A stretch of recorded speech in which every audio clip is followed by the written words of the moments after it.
Trust me, আমার মতো কাঁদতে চাইলে আর যদি ঝালের রাজ্যে হারিয়ে যেতে চান তাহলে এই ভিডিওটা অবশ্যই দেখবেন এবং লাস্ট পর্যন্ত দেখবেন আর বাসায় ট্রাই করে আমাকে জানাবেন বাসায় কাঁদছিলেন কিনা আর এরকম স্পাইসের রাজ্যে হারিয়ে গিয়েছিলেন কিনা। তো চলেন শুরু করি যে কি খেয়ে আমি এরকম কেঁদেছি আর স্পাইসের রাজ্যে হারিয়ে গিয়েছি। তো এতগুলো টমেটো দেখে বুঝেই গেছেন আমি কি খাচ্ছিলাম। বাটাবাটির ঝামেলা ছাড়া হাত দিয়ে খুব কম সময়ের মধ্যে কিভাবে এই রেসিপিটা করা যায় চলেন আপনাদের সাথে শেয়ার করি।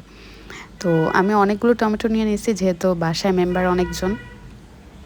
টমেটোগুলো মাঝখান দিয়ে পিস করে এগুলো সিদ্ধ হতে বসিয়ে দিয়েছি চুলায়, হালকা ফ্লেমে বসাইছি যাতে কিনা প্রপারলি সিদ্ধ হয়। তো এখন যেহেতু টমেটো তো আর এমনি এমনি খাওয়া যাবে না, পেঁয়াজ আর রসুন লাগবে, যেহেতু এটা ভর্তা তো 2টা পেঁয়াজ আর একটা আস্ত রসুন নিয়ে নিছি। এগুলো কেটেই আমি তখন কাঁদতেছিলাম ফার্স্টে যেটা দেখাইছি। তো টমেটোগুলো সিদ্ধ হয়ে গেছে কিনা আমি দেখতেছিলাম, কিন্তু তখনও সিদ্ধ হয়নি, আরও একটু সিদ্ধ হওয়ার দরকার ছিল। তাই একটু মাঝখান দিয়ে ভেঙে ভেঙে দিয়ে আমি আবার এটা ঢেকে দেই যাতে কিনা প্রপারলি সিদ্ধ হয়। তো এটা প্রপারলি সিদ্ধ না হলে দাঁতের মাঝে টমেটোগুলো বাঁধবে আর খেতে তেমন টেস্ট লাগবে না। তো এটা আবার প্রপারলি সিদ্ধ হওয়ার জন্য দিয়ে দেই। আর একটু পরে এসে যখন ঢাকনা তুলি তখন দেখি যে এটা একদম প্রপারলি সিদ্ধ হয়ে গেছে। তো এটা একটু নেড়ে একটু পেস্টের মতো করে নিচ্ছি যাতে কিনা ইজিলি হাত দিয়ে ম্যাশ করা যায়। তো আমি এটা বাটিতে তুলে রাখলাম। এখন যেই মেইন ইনগ্রিডিয়েন্ট সেটা হচ্ছে এই শুকনা মরিচ। আপনারা চাইলে কাঁচামরিচ দিয়েও করতে পারেন, কিন্তু আমরা যেহেতু শুকনা মরিচটা খাই তাই শুকনা মরিচ দিয়ে করেছি। যদিও ভাবছিলাম 2026 সাল থেকে শুকনা মরিচ টোটালি অফ করে দিব, কিন্তু হয় না আসলে, যারা ঝাল খায় না তাদের জন্য ঝাল খাওয়াটা অফ করা যায় না। বাই দ্য ওয়ে এই মরিচগুলো কিন্তু প্রচুর ঝাল, তো যারা কম ঝাল খান তারা অল্প একটু নিয়ে বা কাঁচামরিচ দিয়েও করতে পারেন। তো আমরা ভাত বসিয়ে দিছিলাম, যেহেতু ভর্তা টর্তা হইলে ভাত আমাদের একটু বেশিই খাওয়া হয়। তো মরিচগুলো এরকম হালকা একটু ব্রাউনিশ কালার হয়ে গেছে, একটু বেশি ভাজা হয়ে গেছে। তো আমি চুলা বন্ধ করে দেই। চুলা বন্ধ করে আমি একটা বাটির মধ্যে মরিচগুলো নিয়ে নিই। তো সামনে যেই বাটি পাইছি ওইটার মধ্যে, যেহেতু আমি পড়তেছিলাম হুট করে আমার খাইতে ইচ্ছা করছে, তো তাড়াহুড়ো করে বানাইছি। আর রসুনটা তেলের মধ্যে টেলে নিতেছি যাতে রসুনটা আর কি ভালোভাবে সিদ্ধ হয় ভিতরে। আচ্ছা, রসুন দেওয়ার কারণ হলো রসুনের যে ফ্লেভারটা এইটা এই ভর্তাতে অনেক বেশি মজা লাগে। যখন কিনা আপনি মুখে দিবেন আপনার টেস্ট বারগুলো একদম খুলে যাবে রসুনের টেস্টে। আমি কাঁচামরিচগুলো ওই আর কি ভাঙার জন্য বটাটা ছেড়ে নিচ্ছিলাম যাতে কিনা কাঁচামরিচগুলো ভালোভাবে গুঁড়ো গুঁড়ো করতে পারি। রসুন আমার টালা হয়ে গেছে, এবার রসুনগুলো একটা বাটির মধ্যে আমি তুলে রাখবো।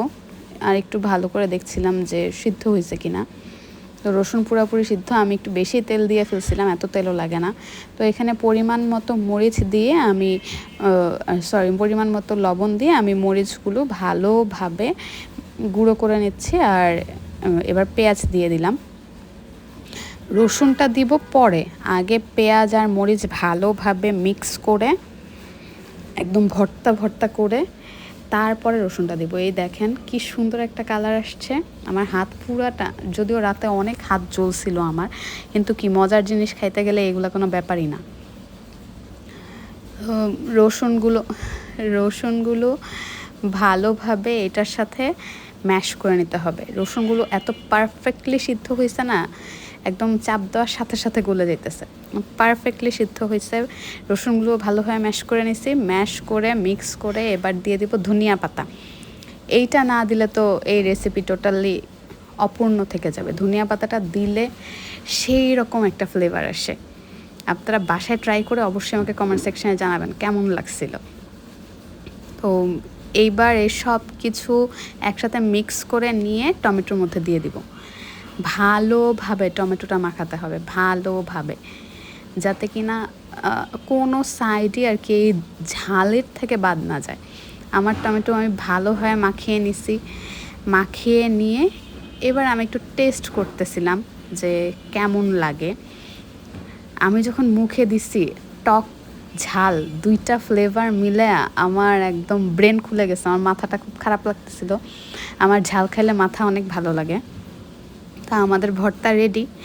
ওই যে তখন যে ভাত বসিয়েছিলাম, ভাতও হয়ে গেছে। গরম ভাতের সাথে আমি যে কতগুলা ভাত খাইছি গতকালকে রাতে, হিসাব নাই।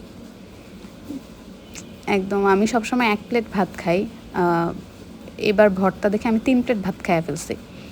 গরম ধোয়া ওঠা ভাত, দেখেন আমি খালি চামচ নিতেছি। এটা তো 1 প্লেট খাইছি, আবার নিব একটু পরে আইসা। এই দেখেন গরম ধোয়া ওঠা ভাত আর সেই কাঙ্ক্ষিত ভর্তা, কাঙ্ক্ষিত টমেটো ভর্তা। এটা বাটাবাটির ঝামেলা ছাড়া খুবই নাইসলি আপনারা বাসায় বানাইতে পারবেন। আচ্ছা, কারা কারা আমার মতো এরকম ভর্তা পাগল আমাকে জানাবেন তো। আমি কিন্তু ভর্তা একদিন না খাইলে আমার একটুও ভালো লাগে না। সপ্তাহে 1 বার কি 2 বার আমার খাওয়াই লাগে। এই দেখেন গরম ভাতের সাথে ভর্তাটা এইভাবে মেখে নেবেন। মেখে নিয়ে গরম ধোয়া ওঠা ভাত মেখে নিয়ে একদম মুখে দিয়ে দিবেন, এত মজা লাগবে, হারায়া যাবেন একদম স্পাইসের রাজ্যে। তা আমি খাচ্ছিলাম। দেখেন আমি এডিট করার সময় আমার ভিডিওটা আমার মুখ দিয়ে লালা এসে পড়তেছিল, যে যদিও ভর্তাটা শেষ, আবার বানিয়ে খাবো ইনশাল্লাহ। তো আপনার কাছে কেমন লাগলো ভিডিওটা আমাকে জানাবেন। আর পরবর্তী ভিডিওস পেতে আমার চ্যানেলটি অবশ্যই ফলো এবং সাবস্ক্রাইব করে রাখবেন।